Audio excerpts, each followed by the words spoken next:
3 days after giving birth, my husband leaves me alone at home to care for the baby, saying that he needs to leave on an urgent business trip. 3 days later, I've just arrived at the hospital when I see a family photo his childhood sweetheart has shared on her social media. It's captioned, "This was taken during a trip. We're a happy family of 3. I'm surprised to see my husband grinning in the photo and comment on it with a question mark. He immediately calls me to reprimand me.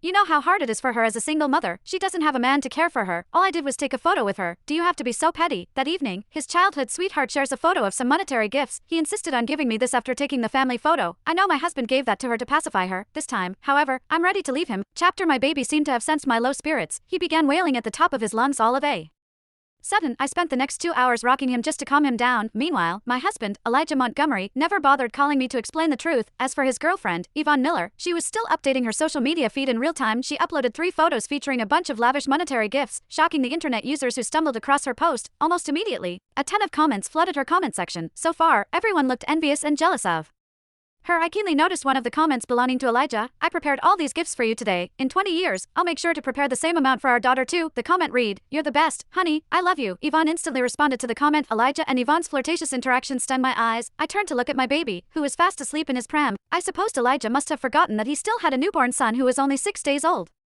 After all, he claimed that he was too busy with work to keep me company on the day I gave birth to our son. Sometime later, I only found out that Elijah was actually busy celebrating Yvonne's 3-year-old daughter's birthday. "Your gallstone is overly big. We can't drag the surgery out any longer. You're advised to get it surgically removed tomorrow." My doctor analyzed my condition while holding my checkup results. I was only diagnosed with gallstones during my pregnancy. A few seconds of hesitation later, I finally shot Elijah a text. "Can you return home tomorrow? I have something urgent I need to talk to you about." A long time later, Elijah finally texted back, albeit impatiently, "I'm very busy. Stop looking for me just to resolve every little insignificant thing in life. If you keep bothering me, I'll file for a divorce." I just stared at the private chat calmly. Honestly, I couldn't remember how many times Elijah had threatened me with divorce ever since Yvonne appeared in Elijah's life. They tended to be lovey-dovey together. Whenever I caught them at it, I'd start having mood swings. That was when Elijah would threaten me with divorce. All women always suffer from injustice in their marriage. If you can't handle me flirting with Yvonne, then go ahead and file for a divorce. I was always the one admitting my mistakes and apologizing to Elijah in the past. This time, I decided to grant him his wish. "The reason why I asked you to come home is because of my impending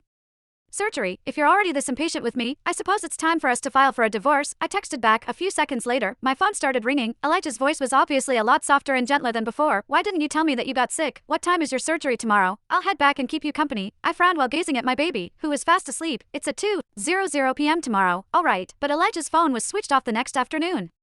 I was in so much pain that my complexion had gone pale. I didn't have any strength left in my body, so I could only grit my teeth and ask a friend of mine to come get my papers signed. It was already evening by the time the surgery was over. My doctor told me to recuperate over the next few days. However, Elijah never bothered to call me back. At the same time,